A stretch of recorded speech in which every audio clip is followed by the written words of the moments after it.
Update ভ্যাকান্সিতে নিয়োগ করা কি সম্ভব? একদিকে ভ্যাকান্সি প্রবলেম নিয়ে একাদশ দ্বাদশ শ্রেণীর প্রার্থীরা অনেক ভুগেছিল। কখনো কার নিয়োগ 3 মাস পরে হয়েছে, কার নিয়োগ এখনো থমকে আছে।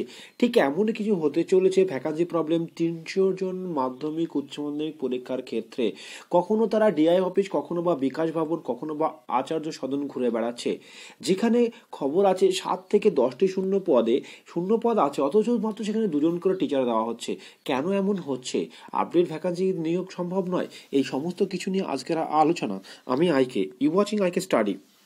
অবশ্যই চ্যানেলটিকে আমার একটি ছোট্ট রিকোয়েস্ট যে আপনি একটু সাবস্ক্রাইব করে দিন, কারণ চ্যানেলটিকে সাবস্ক্রাইব করে দিলে পরবর্তীকালে নিয়োগের ক্ষেত্রে আপনি কিন্তু অগ্রাধিকার পাবেন এবং জানতে পারবেন সবার আগে, সবার প্রথমে সব কিছু নতুনভাবে।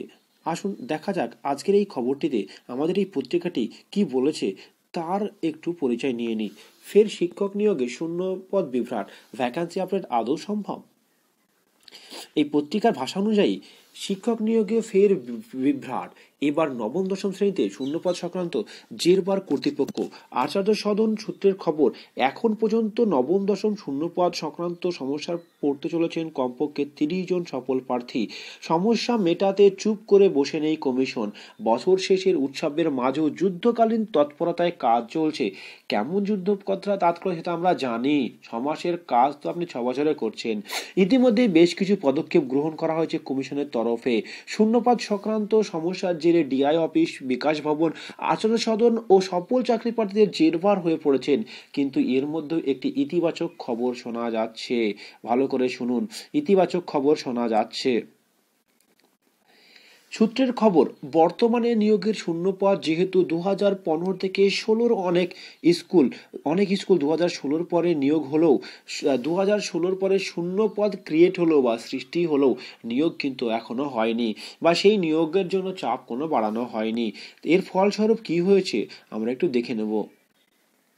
জানা গেছে যে সমস্ত স্কুলে 7 থেকে 10টির বেশি ভ্যাকান্সি বা শূন্যপদ রয়েছে সেখানে আপাতত 2-1 জন শিক্ষক দেওয়ার ব্যবস্থা নেওয়া হয়েছে।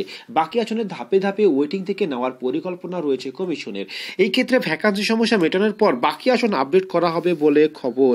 ভালো করে শুনি, এক্ষেত্রে বাকি আসন ভ্যাকান্সি সমস্যা মেটানোর পর বাকি আসন আপডেট করা হবে বলে খবর। ক্যাটাগরির ভিত্তিতে কত সিট আপডেট হবে, সেই সিট পরবর্তী সময়ে শিক্ষকের উদ্যোগ বা সরকারের সদস্যের উপর নির্ভর করবে ওয়েটিং প্রার্থীদের কাছ থেকে ডাকা হবে কিনা।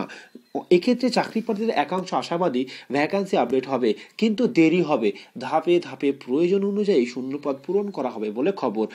আর তাতেও যদি সমস্যা না মেটে তাহলে কিন্তু আন্দোলন অনশন করে সরকারের উপর চাপ বাড়ানো হবে বলে চাকরি প্রার্থীদের তরফ থেকে জানানো হয়েছে। যদি আন্দোলন অনশন করা হয় তাহলে কিন্তু সিট আপডেট হওয়ার আশা আছে। চলুন আমরা সেই আশায় বসে থাকবো। সিট আপডেট হয়েছে, আমরা চাই নবম দশমের জন্য কোনো ভ্যাকান্সি প্রবলেম না হয়, খুব তাড়াতাড়ি তারা যেন সুরাহ পেয়ে যায়। কেমন লাগলো আপনার এই নিউজটি আমাকে জানালে আমি উপকৃত হব। অবশ্যই ছোট্ট একটি লাইক যদি দেন তাহলে আমার উৎসাহ বেড়ে যাবে। সঙ্গে সঙ্গে শেয়ার যদি করেন তাহলে আমি জানবো আমার কাজটি সফলতা রেখেছে এবং আপনি আমাকে সাহায্য